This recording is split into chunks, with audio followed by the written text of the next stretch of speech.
तो हाल ही में यहाँ पे जम्मू में आतंकवादी घटनाएं हुई हैं।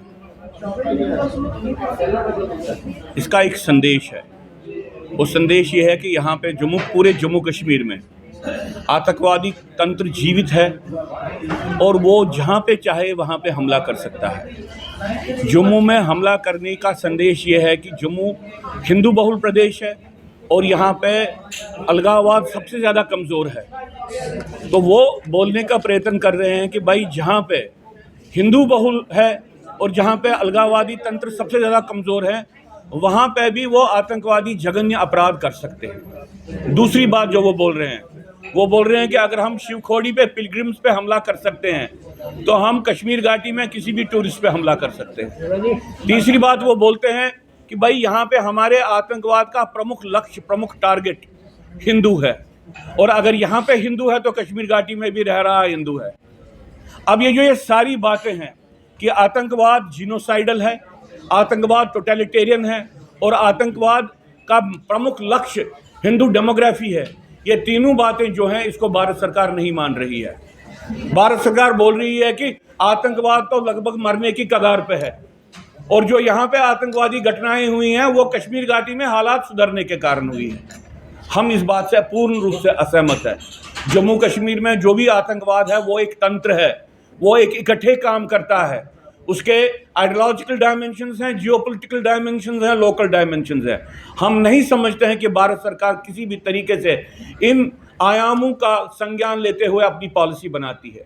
जो भारत सरकार बोलती है कि हम भारत को एंटी टेरर ग्लोबल हब बनाएंगे, वो कैसे बन सकते हैं एंटी टेरर ग्लोबल हब जब वो ये नहीं मानते हैं कि कश्मीर घाटी में हिंदुओं का जिनोसाइड हुआ, जब वो ये नहीं मानते हैं कि भाई जो जम्मू कश्मीर में आतंकवाद है इसका प्रमुख लक्ष्य हिंदू को ख़त्म करना है, जब वो ये बात नहीं मानते हैं कि भाई आतंकवादी तंत्र के पास अब ड्रोन भी हैं, वो अंडरग्राउंड टनल्स का भी इस्तेमाल कर रहा है, उनके पास मोस्ट सीक्रेट कम्युनिकेशन लिंक्स हैं जिसको सिक्योरिटी फोर्सेस बोलते हैं कि हम उसका भेद नहीं कर पाते हैं।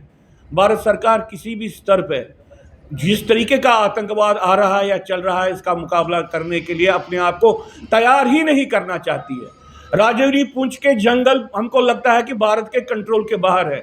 पिछले 2 साल से वहाँ पे हमले हो रहे हैं, वहाँ पे आर्मी की कैजुअलिटीज़ हो रही हैं। कॉन्सिक्वेंटली किन टेररिस्ट को पकड़ा गया, किन को मारा गया, ये हमको मालूम नहीं है। वहाँ पे तो मिनिमल डैमेज टेररिस्ट की हो रही है, बार बार एम्बुशेस हो रहे हैं। किसी को तो जिम्मेवारी लेनी है। मैं तो समझता हूँ कि ये गृह मंत्री की जिम्मेवारी है, क्योंकि गृह मंत्री जो लोगों को बोल रहे हैं कि जम्मू कश्मीर की वस्तुस्थिति क्या है वो बार बार झूठी प्रतीत होती है, बार बार झूठी साबित हो रही है। इसलिए हम तो इतना ही निवेदन करेंगे कि भाई खतरा बढ़ रहा है। हमास इस्राइल वॉर के बाद पान इस्लामिक आतंकवादी चेतना का स्वरूप बदल रहा है। इसका असर सबसे ज़्यादा जम्मू कश्मीर में पड़ेगा। इसलिए यहाँ पे हिंदू सिविलियंस कहीं पे भी हैं वो सबसे ज़्यादा वल्नरेबल है। हम भारत सरकार को कहते हैं कि पहला काम तो कीजिए कि जो कश्मीर घाटी में जो वल्नरेबल एरियाज में हिंदूज हैं उनको निकालिए वहाँ से। और जो आप ये बार बार टूरिज्म करके जो आपने आपको कश्मीर का एक ट्रैवल एजेंट बनाया है, टूर एजेंट बनाया है, इस बात को बंद कीजिए। आपके टूरिस्ट को भी खतरा है। और अगर शिवखोड़ी के हमले के बाद आप ये बात नहीं समझते हैं तो आप लोगों के साथ धोखा दे रहे हैं। आपकी पॉलिसी लोगों को गुमराही की हालत में कश्मीर भेजने की, ये ह्यूमन शील्ड्स को बनाने की, आप सिविलियन ह्यूमन शील्ड्स का इस्तेमाल कर रहे हैं आतंकवाद से लड़ाई करने से मुकरने के लिए, उससे बचने के लिए। मेहरबानी करके आप ये पॉलिसी चेंज करो। जैसे आपने